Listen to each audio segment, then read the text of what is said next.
Hi everyone, I'm Sin from ArtScience Museum. Thank you for joining us at ArtScience Late at Home in our live stream artists Q&A. So ArtScience Late at Home is our performance strand where we continue to engage in conversations with artists to present performative encounters, responding to the current moment. And in this series, you will see them improvising with what they have at hand in their home environments to create short performance pieces. ArtScience Late at Home forms part of our broader suite of ArtScience at Home programs. It marks a shift in the work that we do in pivoting to online programming during this period to continue to create connections with the community. So we're really delighted to be presenting Tim De Cotta in our second program for ArtScience Late at Home. Tim is vocalist, bassist, songwriter, and producer. He's director of creative arts agency Gertai Group, which he co-founded, and is affectionately called Member of Parliament of Music by his peers in the scene. We're very excited to be releasing Tim's new single and thought video Transition at ArtScience Late at Home today. It's our pleasure having him join us tonight, together with two of his music collaborators, keyboardist and percussionist on the project, Nas and Josiah Sudan. We will be talking to Tim about the process of creating this work in quarantine and getting all three of them to share how the collaboration came about, but also look ahead to discuss what it might mean to be making music when nothing will be like before. So we're broadcasting live on both YouTube and Facebook, and we welcome you to share the questions that you might have for Tim, Josiah, and Nas throughout the evening. And at this point, I'd like to welcome the three of them into the conversation. Hello! How are all of you doing? What Good. We are good. Okay. Thanks. So perhaps I should start by sharing that Tim is a familiar fixture in the local soul, funk, R&B, jazz community, and he's very much a scene maker here. We've collaborated with him for two of our previous ArtScience Late performances, which were organized at the museum on site at that time. So the first was the Psychoactive Jazz Hop Trip in 2016, with a lineup featuring the Tim De Cotta Triad, Daska Fu, FCPZ, and New Media Assembly.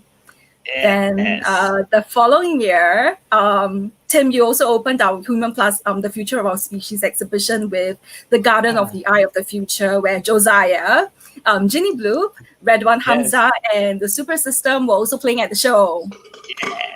So when we talk about music bringing people together, I think we experience exactly that at the wonderfully exuberant happenings that you have been organizing in the community, Tim. And parallel to all these collaborative projects is your solo album from 2017, The Warrior. I think you described it as a very personal piece of work that's a celebration of people who have struggled through and emerged, a remembrance of those who've fallen, and a reminder of what's not so right with the world today. Yeah. So at the point when, go ahead. No, I mean that was my first ever solo release after releasing a couple of So I had a lot of things to say back then. I had a lot more energy and was a bit more angsty and just really quite vocal about, or rather vocal through the music and through the shows that I was programming about how we should love one another and like just live a life that is conscious and not just going through the motions. That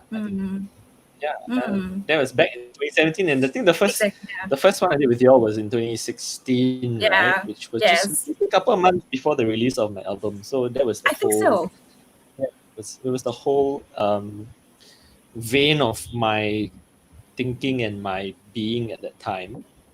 Yeah, but a few years have passed now, and I think I've mellowed down a bit over the years. Still have that activist streak, but like now it's like don't have to be so angry all the time. Might as well just promote like being in a space of love and having fun. It's Josiah and his that's nice to hear.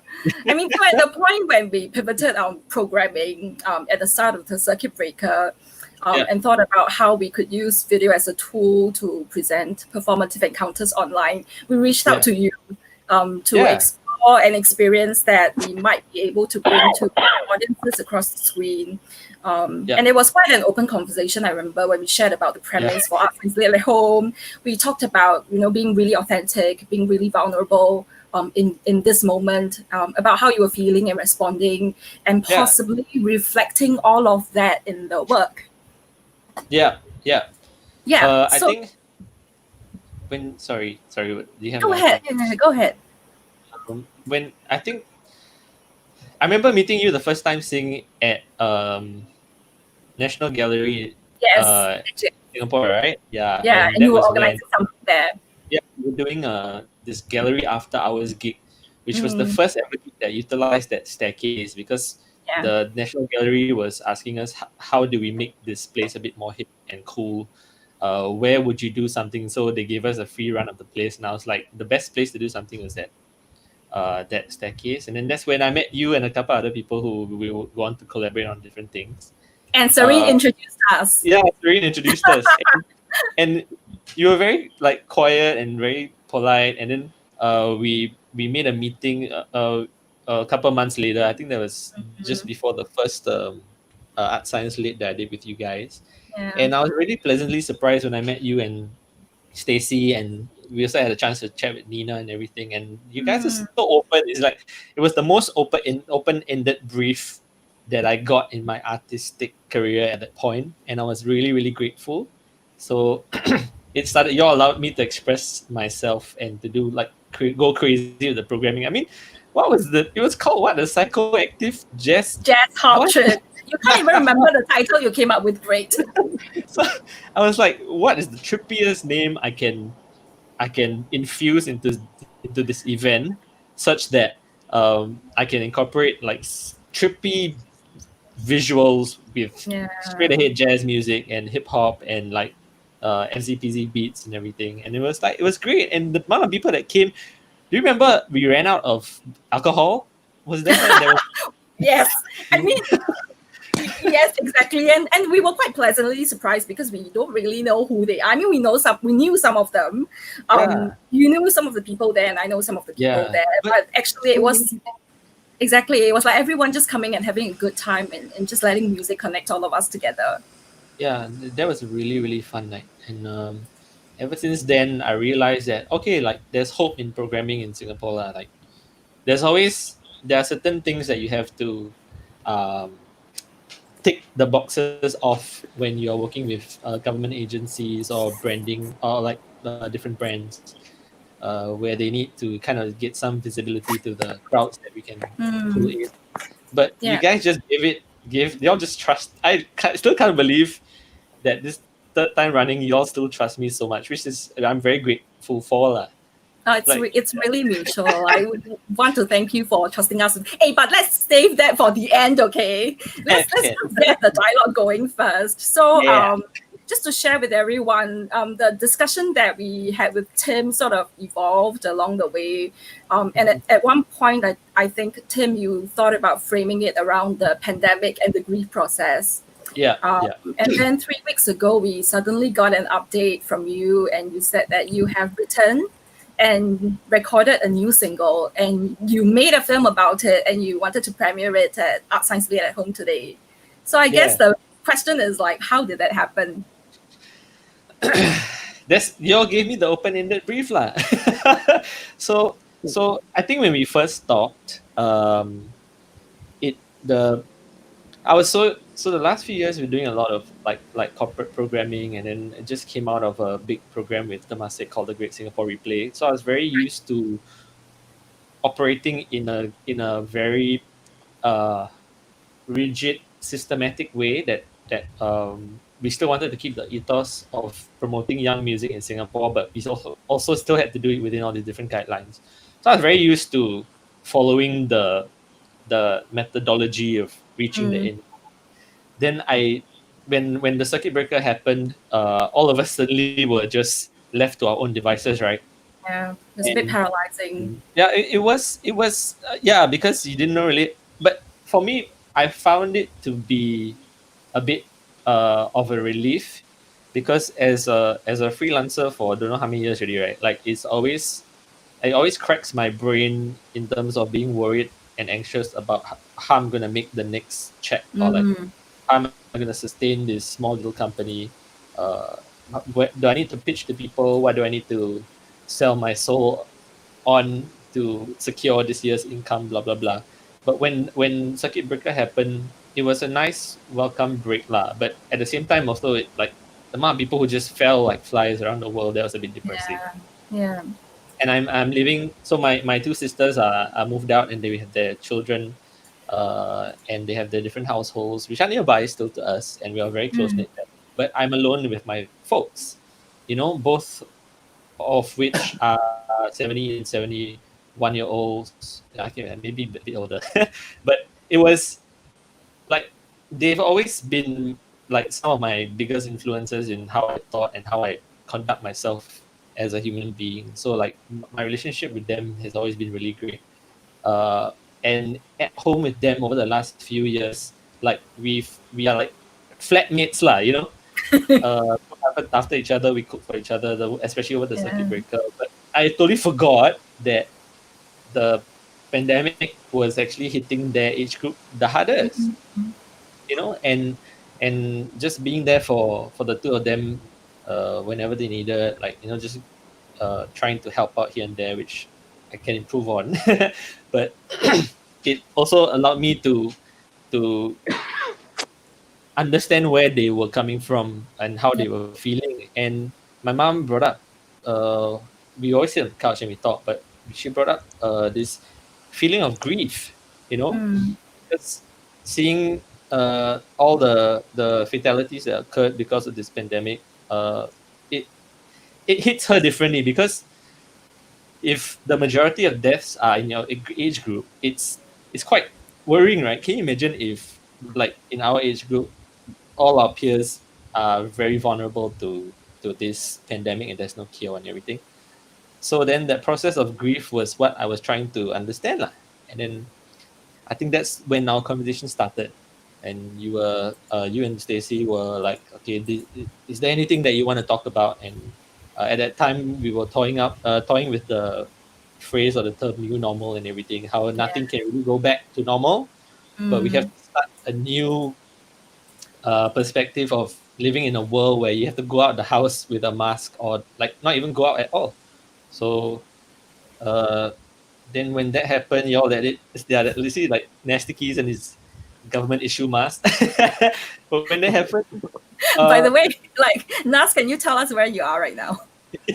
Oh man, I'm behind my house at the staircase there. Let me show you my setup. Oh yeah, it's so well prepared. That's quite innovative, yeah. Like building a home office there. Yeah, because I can't do anything at home. Yeah, so I mean, there's a lot of these things that also when we go through the circuit breaker, there's a lot of space issues that come into the picture that we never really had before. Like Nas, Joe, me, and all our friends in the music scene, we will always hang out outside or like go to jamming studios, create music, go to Blue Jazz and get drunk and have fun and talk cock and eat supper. Oh yeah, Nas doesn't. But then like when this happened, it was a bit of a physical culture shock, because you're like stuck within the lines.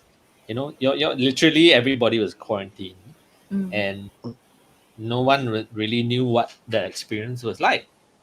So when you guys approached me, I was trying to think about something that could resonate with people, and in presenting something tonight or today. And those were the different thoughts that came to mind lah. Like how things are never really going to be the same. How a lot of everything else is wrong with the world, not just the pandemic. The pandemic is like the icing on the cake. Everything is just like slowly crumbling in terms of leadership systems, climate change, and it's so depressing lah. If you actually take time to sit down and think about the world, it's very overwhelming and it's very depressing. But at the same time, like when we make music, we're always very happy. like the three of us and all our friends, whenever we come together, we are just joking and laughing and poking fun at each other, and like even like during the show sometimes, So uh, I guess I wanted to convey that there is always um, a little bit of hope directly around you. The bigger, uh, grander scheme of things may be bleak and hopeless, but if you can make the people around you happy by doing things with them in a very communal manner, like it changes their day lah, and changes my day also lah. So um, when I decided to evolve the idea into creating a song, that was great. That was natural for us because we love to make music, and we just had to figure out how to do it now that we couldn't be physically in proximity to each other lah. Yeah, so that was the main challenge lah. Yeah, so it's perfect that we have both Nas and Josiah, two of your collaborators on this project with us here tonight. We spent some time last week together in quite a quick technical run for today, and it was really obvious that all of you get on really well professionally as well as personally. And it's a collaboration that looked like it happened out of your genuine connection with one another. And there's so much affection, So I always like to ask about the origin story, like what got all of you into music in the first place? How did you know each other and then subsequently just came to work together on transition together? Y'all start, boys. Joe, go first, Joe. Okay. So, what is that? What is that? What's that? What's this? What am I supposed to show? Oh, okay. This or this, okay, this or this. It's me. But don't show your hand. Yeah, first. Wait, you slow. Damn it, Tim. You. Wow. I just talk so much. Okay. You talk here. We'll go down the line, but maybe we can start with you, Tim, first. Like, what got you into music? It was 17, right? You were 17. And then you picked up your music. Yeah, correct. Wow, how do you know these things? You're like Nadua, like the hip hop interviewer. Anyway, when I was 17, why? Oh, my family chipped in to buy me a basic guitar. So my sisters, they're then I think they're then husbands already. Yeah, they and my parents, they chipped in to give me a $400 basic guitar, and because I really loved hip hop and R&B growing up, and then Jamiroquai turned me onto the bass, and I was like, wow, this is a very melodic instrument which is very close to the drums, because I really like the drums. Like, we like to dance in this family, so drums was the main thing. But of course, got no space and it's very loud in an HB. So the next best thing was the bass guitar, and started listening to all of Jamiroquai's albums, and then I went to buy funk compilations from Borders back then. Save money for 2 weeks and then buy one CD with 18 songs on it, and then I just keep playing the songs on my CD, the house CD player, and I just keep jamming. I just kept jamming it out on my bass and figuring out how to hold different positions of what I wanted to play lah. And then eventually I realized, oh, actually not so bad. I can actually hold a groove. I can keep time. So you were self-taught? Yeah, I was. Which later on in my life, I realized there are a lot of bad habits lah. But at the time, and as Nas and Joe would attest to it. But then I joined my first band, Six, back in the day, with the likes of Kevin Esther, Erica Lee back then, and Kel Ang, Joseph Salim, Calvin Kong, Daniel Chia, Sean Q, all my Xiao Hui, Xiu Xiaohui, and Sarah Tan. All these guys basically were my first musical family lah. And then from there, I met all of their friends, which somehow connected me to Josiah and to Nas and to Audrey and Tiarong from Touch, and it just, friends of friends of friends, and you realize that we're all like the same kind of people. And meeting people like all the different players that I started the session with. So when the Six broke up, Inch and Gang actually came and approached me to play bass for them, and then I got to know all of them, and then from all these different connections, I started to know so many different people in the scene lah. So that's how. And then of course, right now 2020 in transition, in quarantine and in transition to the next phase, these two fellas that you see on the screen with you helped me out lah. Yeah, we got really close, so I hope. Okay, let's ask Nas the same question then. Like, what got you into music? Hey, but Nas, before we get you to answer the question, someone is asking, what is going on with your lights? Okay, Adam, I'm at the back of my house, so there's this motion sensor lights that. Right. Yeah, so I just have to keep moving. Okay, so let's work with the conditions that you have then. Okay, so what got you into music? You're a keyboardist, you're a composer as well, right? Yeah. Okay, Yeah. I'm born into a musical family, musically inclined family. So my father is a musician, and he's also busking at Tampines MRT. And I started learning classical piano and violin at 10 years old. And yeah, but throughout my secondary school years, I actually never really liked music that much. I was into sports and martial arts a lot. Yeah. So wasn't interested in music at all, and my O-level results were so bad. Not so bad I'm still smart It just I didn't get into any of the choices that I wanted to for poly and all that So my father asked me to go and try LaSalle, and I auditioned and I got into jazz piano. But throughout my first year in LaSalle, I never touched the piano. I was playing bass, and I played bass for everyone for the recitals. Wow. Okay. So how I met, how I got into piano is because of Ray Charles, the movie with Jamie Foxx. Yeah, that movie changed everything for me. It got me into black music a lot. The blues, R&B, gospel music. And I met Timmy. I met Josiah first. I met Josiah, and we were my first ever gig at Esplanade Concourse with the percussion group. What's it called? Mad About Drums, right? You remember? Yep. Mad About Drums. Yeah. It's like 15 years ago. Yeah. Wow. It's been so long. No lah. Yeah. About 14 years. It's about there. Okay. Wow. It could be maybe 13 lah. Still long.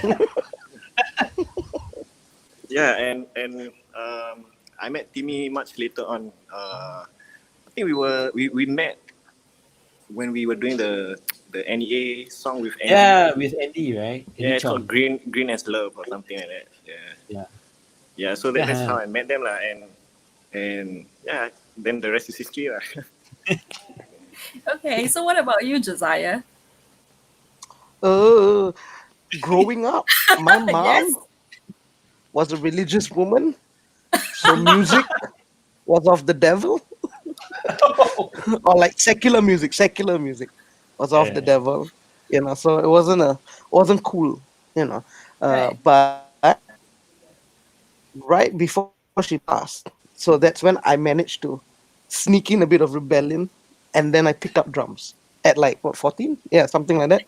And then I played in church most, but I was also into Dave Chappelle, Richard Pryor, a lot of African American things that you would acquire through illegal downloading, piracy, all that. I yikes. But back then you could only get that. So I actually listened to a lot of songs that I didn't know what they were, like Teddy Pendergrass, like a lot of Brazilian music or world music as it was back then, classified. And I didn't know what was going on, and I didn't have a drum set, so I learned a lot of things on the bus when I was when you had a Walkman, put it on, and then you just, you go try it. The first song that I actually played drums to on the bus was In My Place, Coldplay, because I went, how hard could this be? And then, and then ever since then, I'm the same with Nas. When my O levels came about, I'm smart. but I ain't gonna study. No, my scores were bad. Yeah, my scores were bad, like worse than yours, I'm sure. So I I took to LaSalle as a technicality, really. Got in, I don't know how. So unprepared. Talent, bro, And talent. that's when I started. I think it's pity more than anything. In my first year, I actually played percussion more than anything because I needed money. And someone asked me, "Do you want to make music on stage, just banging a drum?" And I went, "Yeah, $70. Why? Thank you." And that's how it actually started. And then I started doing I started going into more Brazilian percussion with Wicked Aura, with Bloco Singapura, so many others. And then I started actually digging more of percussion or pop percussion because of Tim. Because my ex was playing in the band that he was in, and I was taking photos oops. for the first Warrior Hall. Yeah. Yeah, so I was taking photos for it, and then he went, "Hey, do you want to play percussion?" And yeah, that was how Naz's band was playing. Remember? Yeah. How we got closer. Yeah. Right? And that's how. Yeah. Warriors and Hall that's how you actually called me to be in the band. Warriors Hall. Yeah. Oh Yeah. Home club back in the day. Yeah. Yeah. So that's how I actually met him, or him here this way. That's how I actually met him, and he was the one that said, "Do you want to play drums? I mean, do you want to play percussion for my stuff?" Yeah. And then the rest was history after that. Right. And ever since then, a really fun kind of journey. So Is this inverted? No. Or is it like right it's side? good for me. This was the Feels very good on my first end. Warriors Hall gig that we did with the Warriors now, and with Naz's band, the Good Life Project, with Intrigant, shout out Lewis, and Kill Teddy. Once punk rock band. Yeah, how long ago was this? This was oh my god, 2014. 2014. Yeah, Right. 14, Okay. 14. I still have the poster, man. Wow. Nice. So I 6 guess years I ago. wanted to ask all three of you, like, what was the process of putting together the music for transition? Like, did you discuss what it was going to be about, or was it more intuitive with the full song emerging from improvisation, for instance, or did everything just come together like spontaneous combustion? I think it started out with Timmy first. Right. Yeah, he came up with the basis of the song. Then after that, he just called me to just record my parts now. So. Okay. These nasty keys. Yeah. So, I mean, with Tim, he actually, he briefed me on the feel of things, which is how he normally talks to me about when we're trying to create something. He doesn't tell me, "Oh, it's like 16 bars, it's this, it's a funk tune." He always goes on this really weird story about, "Oh, it's like trees coming out from, it's that, it's the wind, it's energy." But it works because I get him. I totally understand how it works. So we don't talk technicalities with me and him, generally speaking, because I get to be a little bit more creative in terms of using more soundscape. Even when I'm playing live with him, he allows me to have more freedom. But with Nas, can't do that because Nas calls him. You can't be general about chords. You need to know what you're actually doing. Very different styles, yeah. Yeah.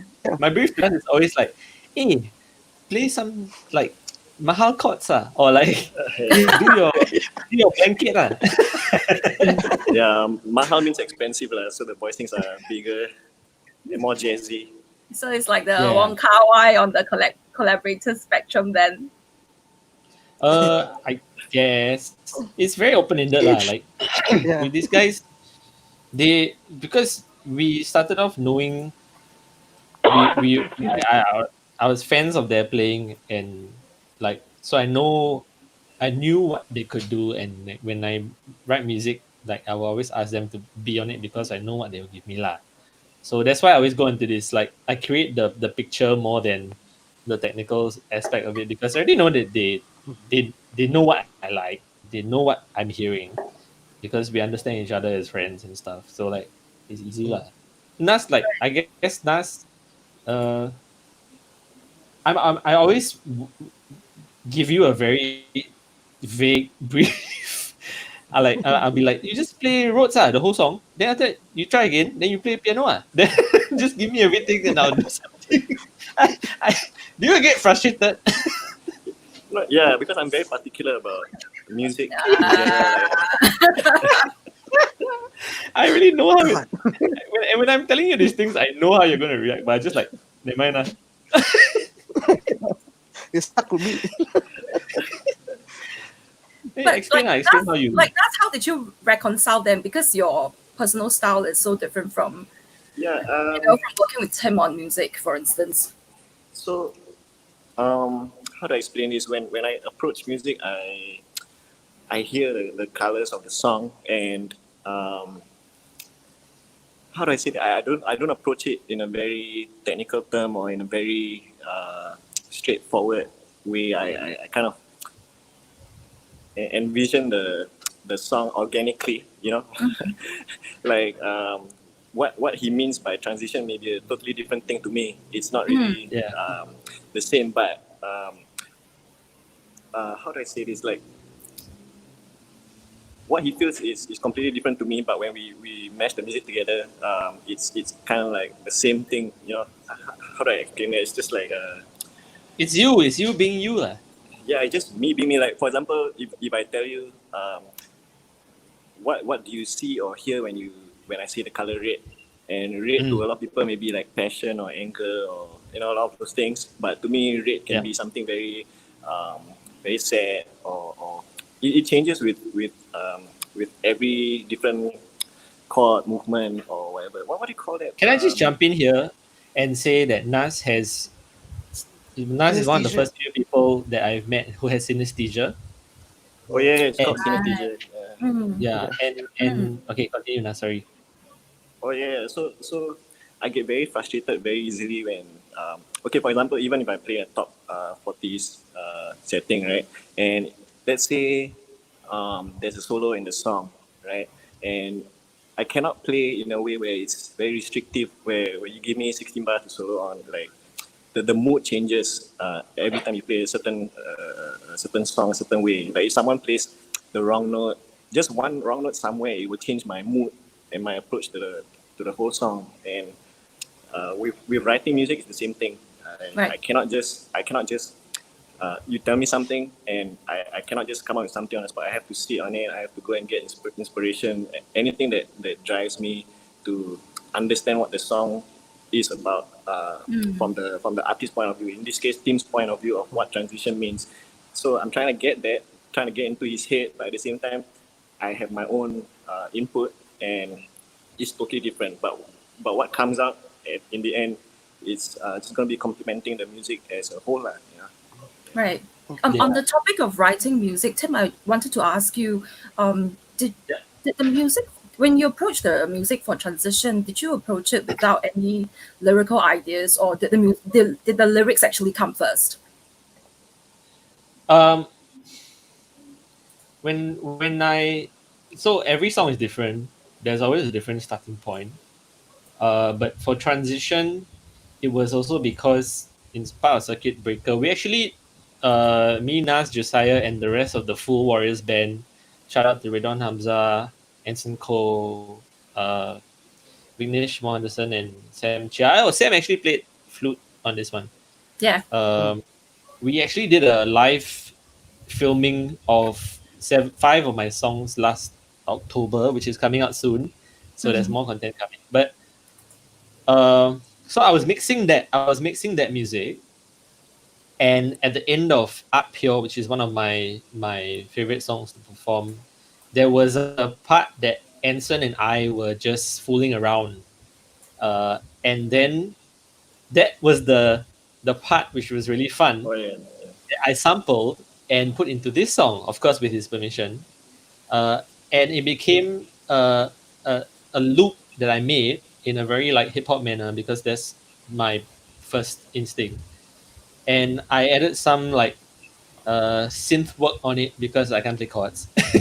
So I just added some environment or atmosphere to the movement that I wanted. And so I wrote the bass line to it, and then I started to think of how I felt at the point in time, what I wanted to express. And for me, the main thing was that I was releasing music. Like before this, I released something with Adventure Time, shout out Evan.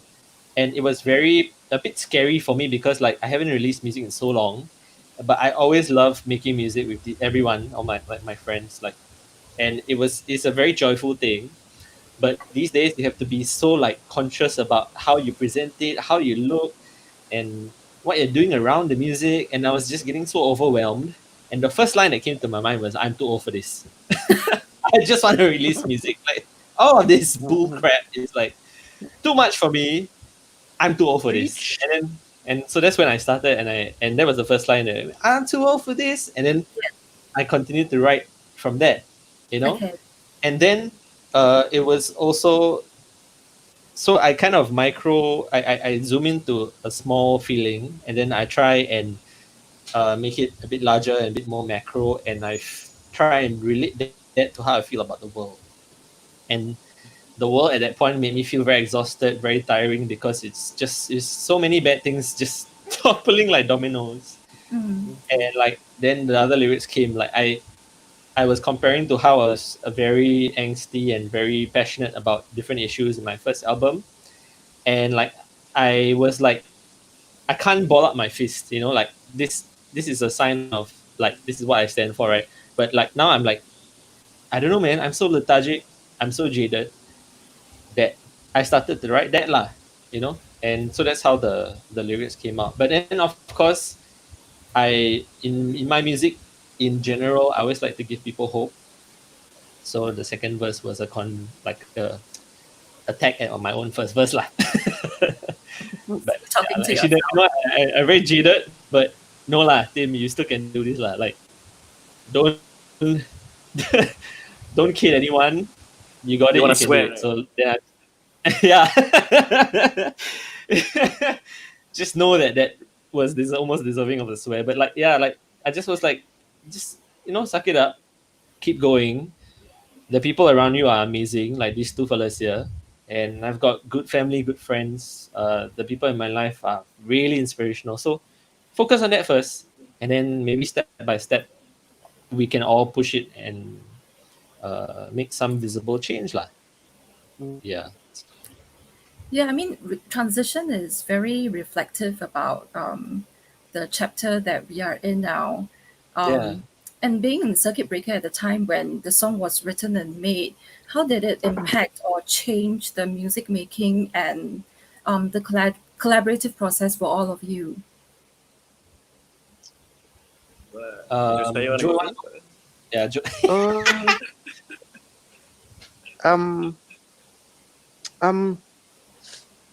Okay, so like in my house, there's a lot of people, generally because everyone's locked down, right? So trying to play anything, like there's a baby in the house and all that. So it was tricky to find the timing, number one, where he was asleep and all that, so that we could do it. But it also helped that when Tim gave me a brief, he almost wanted it to be more soundscapey, which was easier for me to understand, meaning I don't actually play a pattern or some rudiment, I don't stick to something. I'm trying to create an emotion or a feeling. And so one of the biggest things he was telling me was like, he was trying to explain to me what the video was going to be, and he was saying like tree branches just coming out, stuff like that, roots going in, water and whatever. So I'm at home, and most of my instruments now are at work, and I work at MDC now, so most of my stuff is still in my office. So I only had very few selective things here. So I had to look around really for things that would try to make sound. So a plastic bag sounded like bark wearing, paper sounded like wind. Right. I can't remember what else I was using. I think I was blowing like for a while just to try to get like the sound of leaves, so I was doing this on like paper or on whatever. And then there was this, which was like, and then there's the bird sound, which is just clapping really quick. Right. Like a bird flapping its wings. So Yeah, lose wrist. So so like it actually forced me to think out of the box because I hadn't done anything with him in a while, or really creative, to be honest, because we're all stuck at home. So it was actually a much needed exercise for me. Right. And it was also good to like take out the laptop and use certain programs, learn how to mic up because I'm not in the studio I'm at home. So I was using the laptop mic just to hear it. I was using Right. my handphone with a Zoom attachment, Yeah. so I was trying to like get the best out of what I could do. Right. And when I studied him, I let him do his magic and it worked out well. Nas, your instrument in this piece is the keyboard, yeah?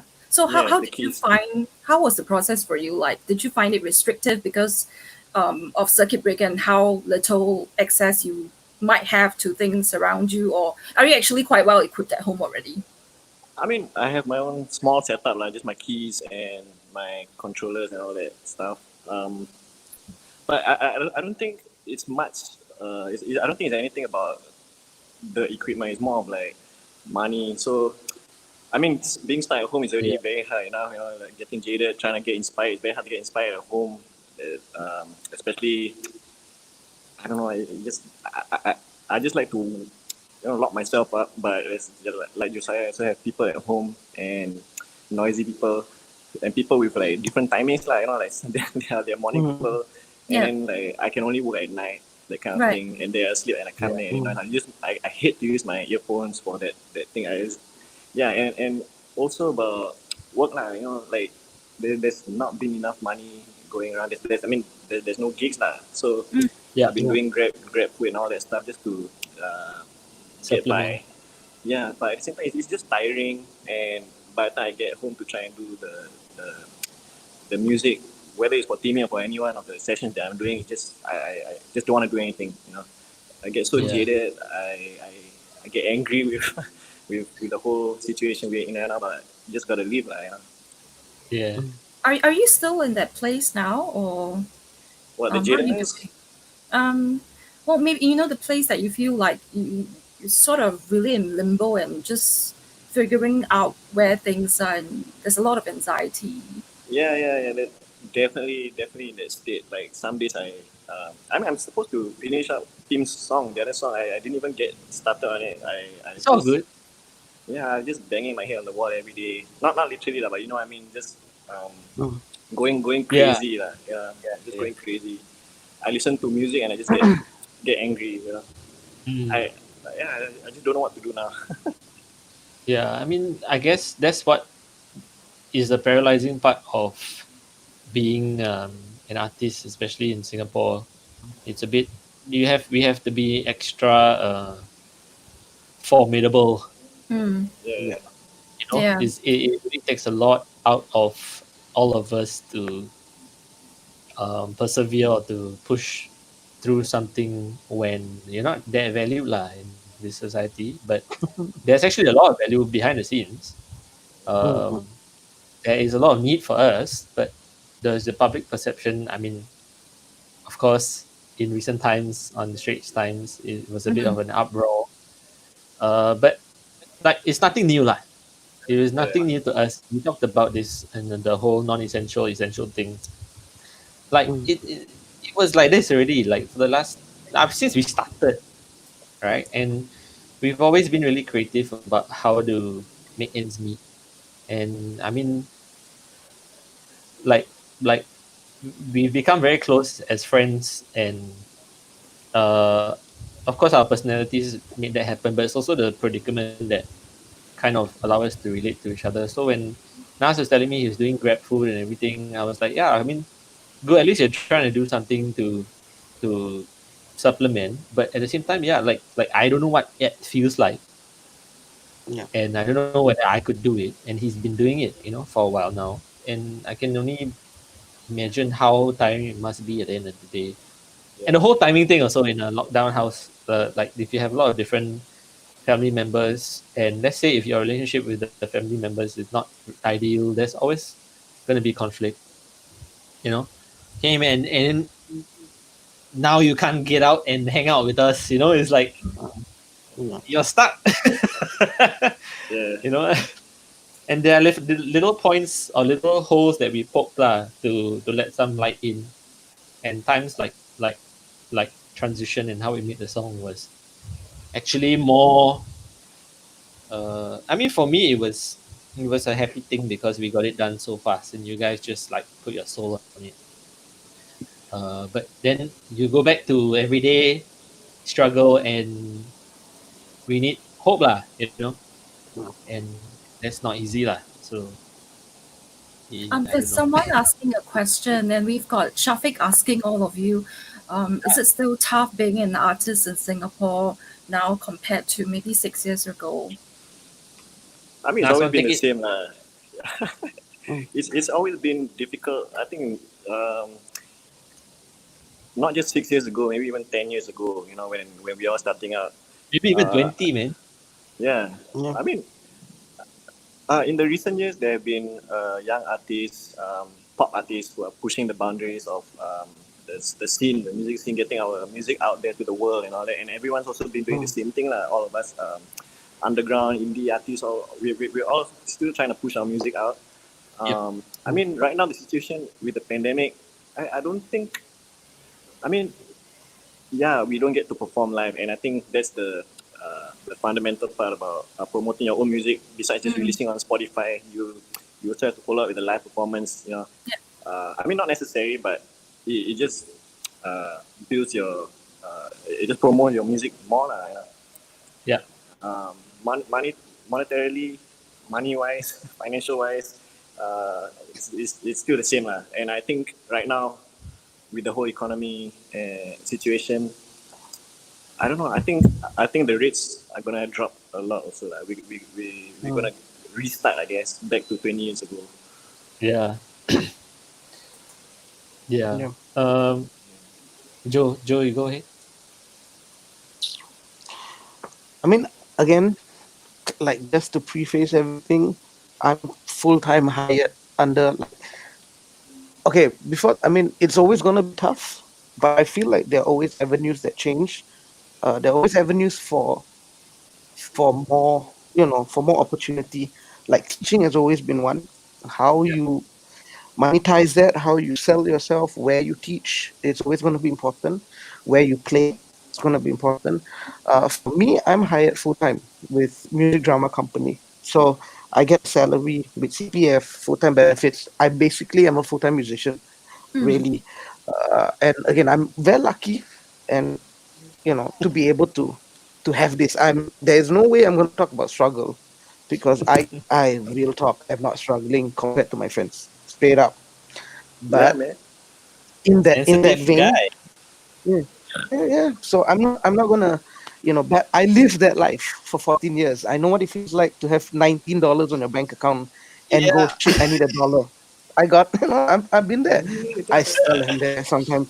So you know, so like I think musicians, ah, I'm, how do I say this? I'm I'm I'm always hopeful. I've always got faith that art will find a way. Art has survived wars, pandemics, you know, uh, everything else. Mother Nature can throw what she has, but the human spirit will never get crushed. Truth. And art lives there. The problem is monetizing it and capitalizing. That is where the main issue comes in, right? Making money of it is a real thing. So music will always find a way. It's whether you will have full-time musicians and full-time artists. To me, that's the real Yep. question, and how we are going to adapt. To be able to do our music with the truth, not sell out, but at the same time, to be able to sustain yourself fiscally, because Yep. that's a reality. So Yep. to answer that question, is it still tough? Truthfully, I think now it's actually better to be an artist. There are way more places for you to put your music out. YouTube, TikTok, whatever, Instagram. Back in TikTok. the day, you only had a Twitch. Yeah. Hey, TikTok. don't knock it, Fair my enough. friend. Fair enough. Don't knock it. Don't knock it. As musicians, we TikTok. tend to fall into this. We're very Yeah. traditional Gonna about be a shit. abang-abang TikTok. Yeah. You know, you knock it now, but when I am famous on TikTok, my friends, Yes, yeah, with I will Joseph let is like you the know. first TikTok millionaire. Yeah, what Hey, are your Joseph. goals, Tim? Like, how do you feel? Like, I mean, in your career, do you feel like it's slightly easier now? What's the comparison like? Talking to me, right? Yeah. Um, Yeah, sorry. um, so my famous kind of answer or spiel over the years to people who ask me about like like online publications or journalists who ask me what is it like doing full-time music in Singapore. Um, my controversial answer is always that you can't do full-time music in Singapore. Um, like you have to find a way to diversify. You have to know what your creative capital is worth and how much doing music is an instinct, and that is something that is already there. Like for the three of us, we can rely on different things. We can get on stage, we can turn off, and we can still play what we know. So to me, that is like basic lah, you know. But what else can you do around this capital that you have to like better your life? What motivations are there? What are your perceptions on how you get motivated? And there are different points, especially as artists and emotional people. We always um, get burdened by not just our own emotions, but by everything around us because we care, you know, like we can't help but care, and sometimes that becomes really paralyzing.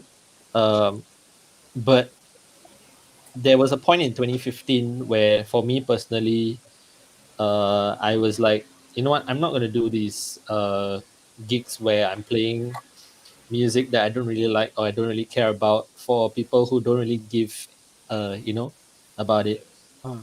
And there's so many points in my career before 2015, short career lah. Like I graduated in 2012, so 3 years playing in bars and gigs and nights, where I felt less than human behind the mic.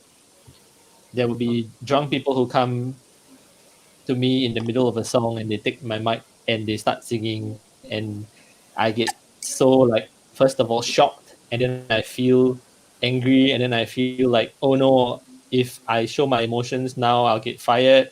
So I'll smile and I will move to the bar and I ask the bartender who understands me to give me a drink. And that was like kind of life. That was that's the worst case scenario, but it didn't. It happened quite a bit over 3 or 4 years, where the audiences or the places that I went to play, like people just don't see you as human. Like you're doing art, you're doing music, you're entertaining them, you're making them feel better, but at the end of the day, they just really don't see. They see you as a jukebox or as someone who is talented with these gifts that they should exploit. You know, So in 2015, I was like, enough of this lah. Like, I'm just gonna stop. I'm gonna try and take a plunge. I have a brain between this skull. I need to use it. There are ways, In Singapore, there are Yeah. ways. If you're creative, there are ways to earn money. Like, if you Yep. want to earn money, there are ways to earn money. If you want to do music full time, you need to supplement it with a certain amount of hustle to support it, lah. So I I think the had general that population perspective also of, should be educated, right? yeah. I mean, in Singapore, the education system is very tailored to methodology. This is what you have to do to get there. This is what you have to study Yeah. to ace this test. There is no what do you think. There is no how do you feel. Preach. Preach. Yeah, which is also why then you get They like can't even pay us front on page. time. Yeah, but then Gotta you wait get like 2-3 this. months. Yeah, we're always at the last. I mean, okay, art science, no, but Yeah. there's a lot of respect. But there's always a lack of respect for the things that we alleviate in this society. I think maybe not just in Singapore, maybe other places in the world they have it worse. But I mean, we don't know about that. What we know is what we are going through, and so at that point in my life, I was like, you know what, like there is a certain formula to make it as a pop artist or a influencer, social media personality, Mm. using music as a tool, using music as the main product of your expression doesn't really get you that far in Singapore. So in 2015, I was like, okay, how can I exist in a space that gives an alternative voice to this predicament that I see? So then we started Getai Group as a fun and games thing. Getai Electronica, we were all there on the rooftop of People's Park complex in Chinatown. And I met my Lepak collaborators back then who are still my very good friends today, Carmen and Lionel. And they were like, hey, you want to do a gig on the rooftop? And I was like, wow, rooftop? Okay lah, go ni. And then like don't know how to apply lessons, don't know about sound system, don't know about all this the basics to get the gig down. But what happened that Saturday, right? Was it Saturday? 7th of March, Yeah. 2015. Yeah, it's a Saturday. We were all there, right? The three of us were there, right? Yep. Yep. Like Josiah was wearing the Holodome shirt. Yeah. y'all were Which always are the shit I was there gonna wear today. at points in my Okay. life and our lives lah. And Yeah. that point made me realize that okay, there's a void here.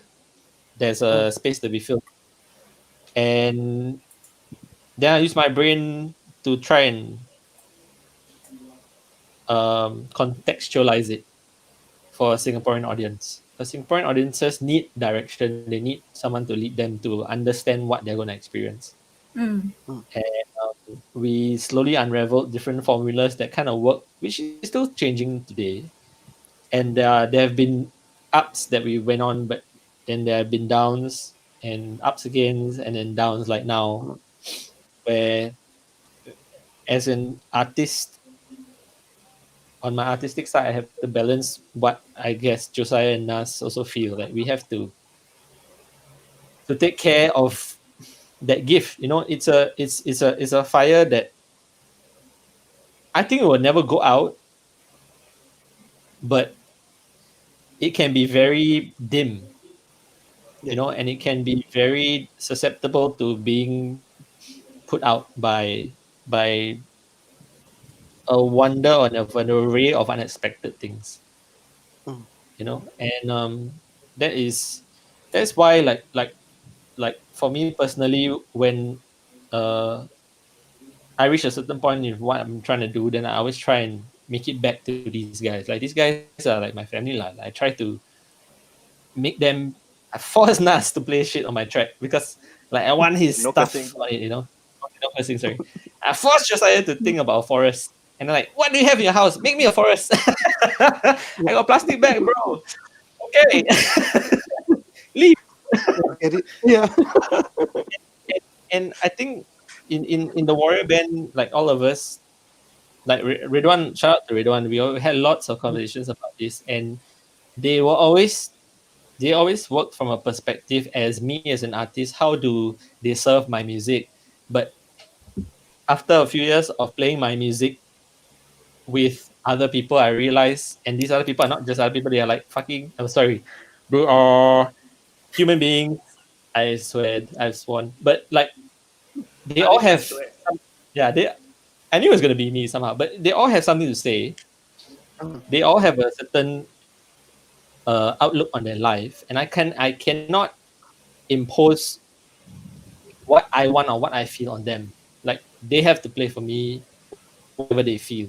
And I've tried over the last few years. I mean, there's always the context of my song and the way I've written it, but I've always tried to make y'all just play what you want to play, you know, and y'all embrace that. And as far as possible, like I think that's the integrity of that small little fire that we still need to keep going lah, which is it's a test. Sorry, I went on a. I mean, since we are talking about music activism and just looking at the ecology here, and Tim, you drawing on community and creative practices to make your environment an ecosystem, and we of course we see a lot of that with your directorship in the Getai Group, and you talked about the Great Singapore Replay earlier, and the Getai Soul Music Festival at Pearls Hill City Park. Josiah and Naz as well, because both of you are so embedded in the ecology here. So this is a question for all of you. What would you like to see as a change in our music scene or the music industry as we come out on the other side of this? I just want our general population to just know that we exist. Yeah. Naz is being nice in saying this. Naz, it's all yours. Naz, You have 10 minutes. no. You can go. Both of us knew no, that Naz was going to chime in first, right? We like both of us smile. We Yeah. sort of smile. Yeah. We knew who was going to speak first. But Go, I mean, Naz. Go. It's all yours. It's all yours. Yeah, Naz, go ahead. I mean, where do I start? Like, I really can't do this without like going all passionately aggressive about these things. But We got you. Timmy, why don't you say for me? Okay.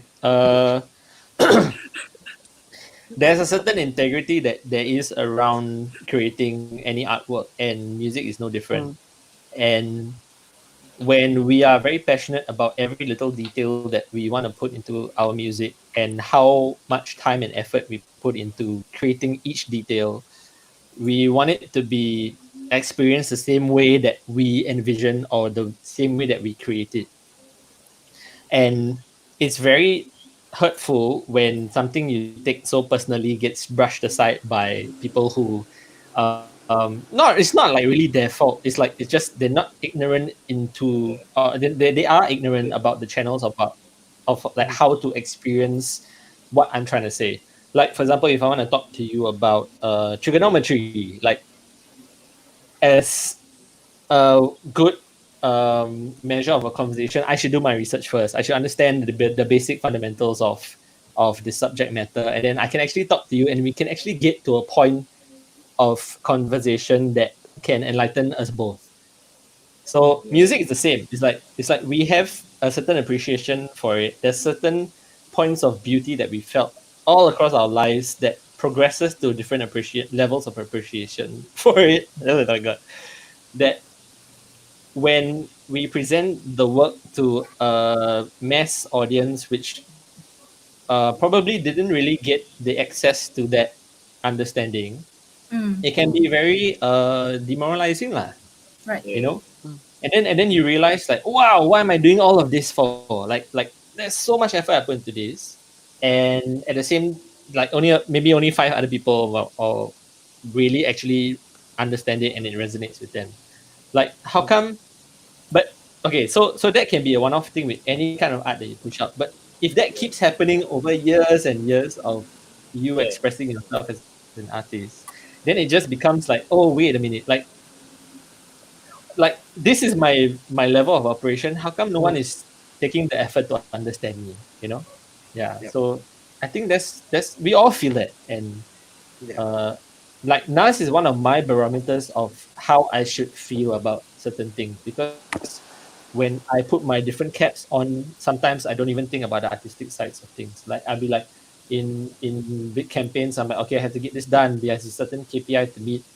And then sometimes I forgo that artistic integrity, and sometimes I even brush it aside. I am, at certain points in my career, I have become the person that I resent, which is damn weird, you know, like real talk, you know. Yep.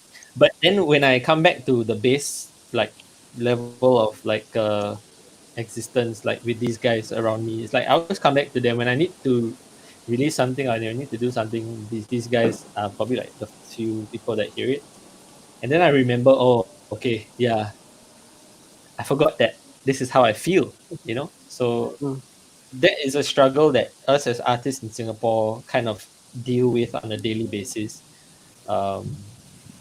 in a society that doesn't necessarily understand us. I won't say that they don't know how to appreciate us. They just need to be they need to be informed and educated, enlightened. Yeah, but yeah, and I think that this is the most mild way that we can put it across. But like it's very simple. What we're asking audiences to do is very simple. It's not like you have to go through like 5 or 10 years of a music appreciation course. It's just let go of what other people tell you to think. Like you don't even know music, but you come to one of our gigs, the three of us playing like at some bar. If you feel something, right, like latch onto that feeling. Yeah. Don't be afraid. Yeah, don't be afraid to look at the four or five other people, four other people around you. Social distancing. Yeah. Yeah. Don't look at Yeah, them correct. and like see what they think about it to inform what you think about it. Right? Yep. Like feel it, think it. Don't be ashamed. It might be a bit crude at first, but like exercise that muscle, and Preach. that's how you will I mean, it will translate to a lot of different things in your life lah. Like you understand how to feel, how to process your emotions, how to deal with different challenges that will present themselves to you along life. And yeah lah, like I guess that's the main struggle that we face as artists, and there's a lot of ego involved on both sides of the coin lah. So is that okay, Nas? Yeah. I guess it goes both ways. We as artists, we should go and practice our craft as best as we can. So when we give a performance, we give a good performance. And Singaporeans need to stop believing in the.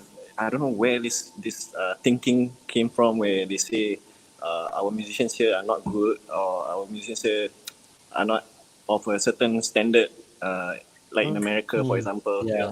Like, I mean, you see Japan, Korea, US, they are dominating the music scene, but that's because they have a vibrant appreciation of the culture of the arts in their countries. In Singapore, we need that. We need people to not say things like we suck, or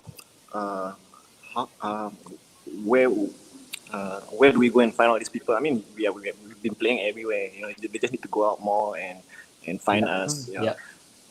And just change the mentality of just change the mentality lah. Stop asking us the questions about like what's your job, and then when you say musician, then you say like, no, what's your real job? Just stop saying things like that. You gotta change your mentality lah. Yeah. I just want to chime in because music and sound programming is a very big part of ArtScience Late performances, and we've been doing that once a month for the past 6 years, with maybe a good 80 to 90% that comes from the ecology here, and it's always really nourishing, and it's always very exciting seeing a really strong crowd come in to support all the local artists that we present. And sometimes it's a happy problem. We have to turn people away even. So I think we are making strides, and there are pockets in Singapore where this is actually really, really thriving, and we have to make spaces for this. And I think this is really what matters. Like all of you and the work that you're doing really matters. And on the topic of doing, just being things really being challenging and just keeping the flame going.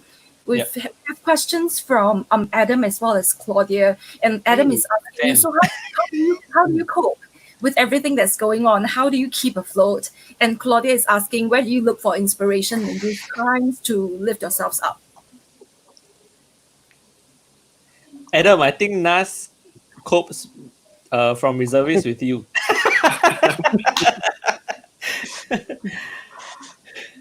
I mean, okay, so it's the close friends lah that make you laugh lah. Joe, want to elaborate? Oh, wow. Okay. You're being quiet. Yeah, you because I'm letting you every day. Yeah, no, I give you space because I have nothing to say. Now, where do you? Wow, that's good questions, man. These are good questions. I think it's remembering where you came from, it's remembering why you did what you did in the first place. Amen. I mean, the biggest statement is, or one of my favorite saying is, music is good, music business isn't. And the truth is, we have to learn to delineate between the two. What we love to do gets us paid, and when you put them together, your sense of worth gets affected. Because I'm not getting paid this much, means my music isn't worth that much. So when you kind of forget what you actually got into, what you do, that flame gets a little dimmer. But I think when you remember, like you said, close friends, family, love, you know, the I hate to say it, but it's the little things that build into something big. It's not easy. I'm not gonna ever lie. Even Mhm. I, from my privileged position, feel really bad about this. You know, I feel like I'm draining. I have no real place to play. Is what is my purpose? Which is the question that we always ask. You try to find that little purpose either in making one person smile with your music or just with yourself. Mm. Because where does that music come from? Comes from you. So if you with your spirit can stay positive, because today I woke up, I'm alive. Yeah. Victory number one. I've got Yeah. legs, I've got hands. Victory number two. Also Mm. spiritual. I mean, it can be as simple. Yeah, I mean, it's because there are days when, like, real talk, there are days when I don't even want to get up, and I'm depressed as hell, and I'm like, what's the point of this? And you look at the world, you open your Instagram, it's like just Oh, hate, it's yeah. whatever. It's sad. So it's almost, you gotta bluff. It's not saying you're bluffing yourself, but you have to believe in optimism. You have to chase optimism. You have to Yeah. find joy, because happiness Yeah. does not find you. So Yeah. Yep. Yep. it's a skill. It's a skill that I don't think we're not taught this. We're not taught to be happy. We believe that it's something that's a right or something that we're supposed to. Oh, I'm happy today. Rubbish. You have to We find believe it's happiness. You have material. to learn. We believe it's a goal. We don't believe it's Yeah, a yeah, it's a right. yeah. So we have to work on. I won't say we have to work on coaxing the mind to believe in this. Simple Yeah. little things. And slowly, when you meet friends like these guys, and then you see the things like, like what Sin said about how people still come out to the music scene. Like you said, there is actually a little echo chamber that Yeah, happens. yeah. Even with Gertai, people do Mm. come out, and then you just remember that, okay, it's the journey of 1,000 steps, and we might be at step 2, we might be at step Giant steps. 200. Yeah. Don't reference jazz jokes all now. Nobody knows that. Boy, telling you, this is why musicians don't get girls. Hey. Hey, hey, hey, hey, hey, Hey hey. man, hey man, the There are a drummers lot did it of more.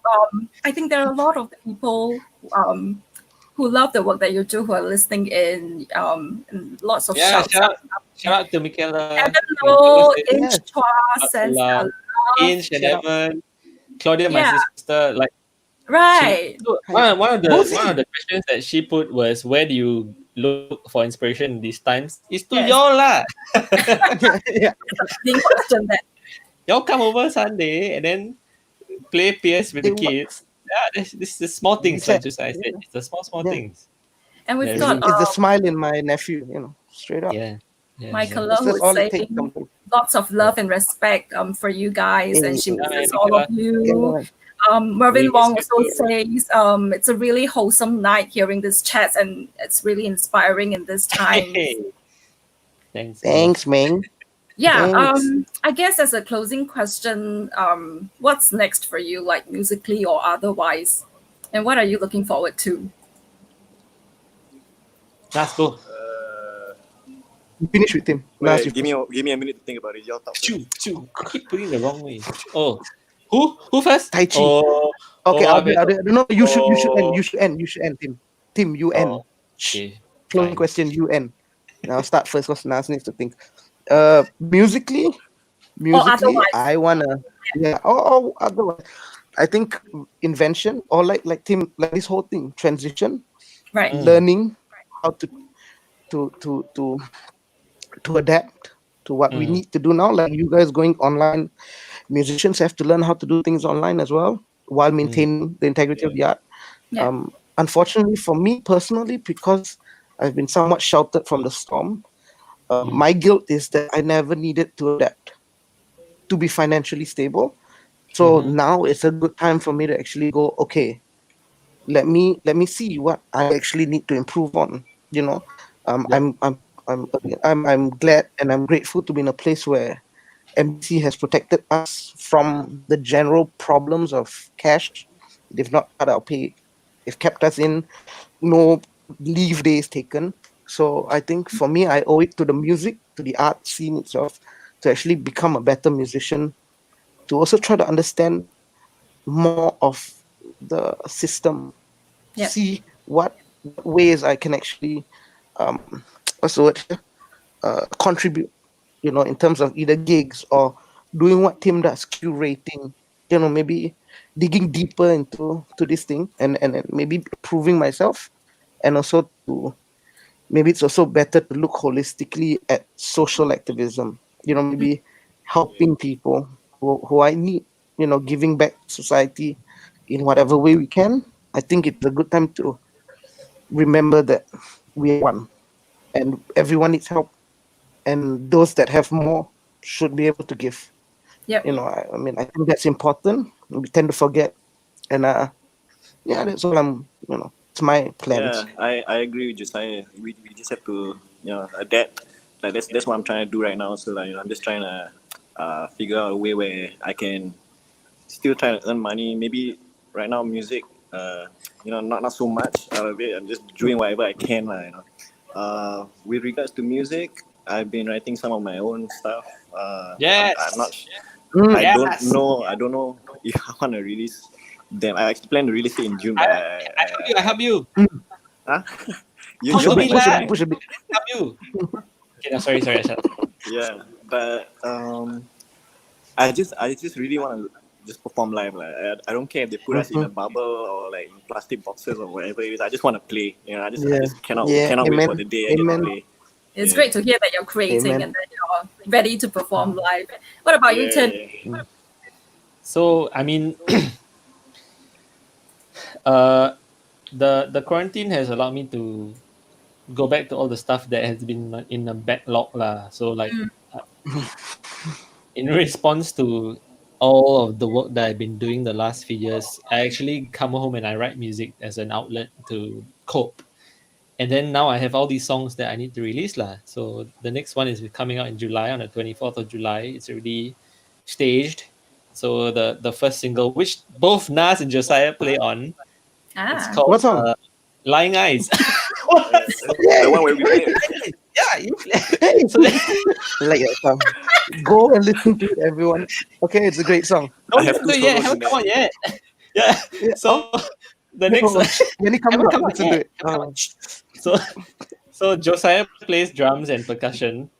And Nas plays Rhodes and synth solos. And I made him do 2 different solos of the song. Yeah, man, Juno. Is it? Did I see it right? I don't know. Anyway, Jupiter. that's coming out on the 24th of July. Shout out to Inch also, who's releasing something the same day, and we're gonna do some co-promotion. And on top of that, there are 2 other singles that are in the staging to be released, and hopefully an EP by the end of the year or the start of next year, and then another EP for next year when I don't know Phase when we will 20, find this yeah. vaccine, man. Yeah. But there are some promising initiatives that the scene as a collective are starting to grow smart to. People are looking at the grants that are around. People are actually trying to figure out ways to play live music in the restrictions that we have. So you might actually see the 3 of us and the Greater Warriors actually play for some live gigs that might come up soon. And then there are also the live videos that we did in October that we're gonna keep sharing just to keep things alive. And yeah, man, I want to see those videos. That's yeah, 2018, I'm right? sorry, it's coming. I'm going to the studio next week to finalize the edits, and it'll be coming. Then y'all make sure y'all share, y'all. Yeah, Of course.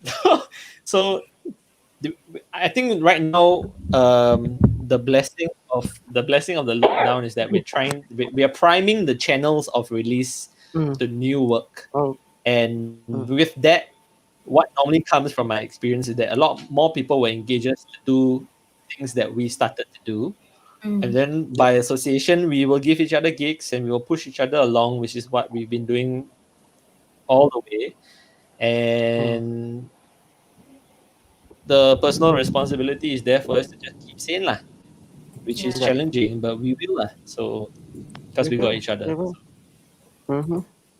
Thank you, all three of you, for being about the art and digging deep to give us great music.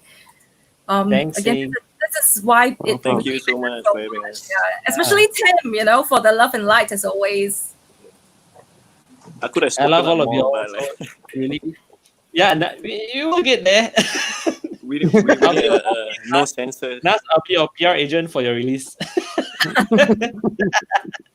To everyone who's watching this, we loved having all of you join us tonight as well. So in addition to Tim De Cotta's transition, you can find out more about our ArtScience at Home online programs on our website and YouTube channel. And for ArtScience Late at Home next month, we will be presenting a performance program by Kin Leon of Kitchen Label. So Kin will be drawing on music from his debut album, Commune, and new improvised material as well for an ambient set that's recorded in his living room. And I think I would love to wrap up the session tonight with something that Tim said in an article a few years ago. It's about having a voice and not sitting down when the world crumbles, but rather standing up for it and what you love with the usual doses of love and humor. So thank you again for this evening, Nas, Tim, Josiah, everyone. Thank please you. Thanks to the ArtScience Museum for having us. Yeah, thank you, ArtScience. Thank you. Amazing and letting us do our thing. Thank you so much, guys. Thank you. Thank you. Everyone, please stay safe and healthy as we transition into phase 2. Have a good night. We hope to see you again. Yeah, at our next Art at Home session on the 16th of July. Good night, everyone. Yeah. Bye.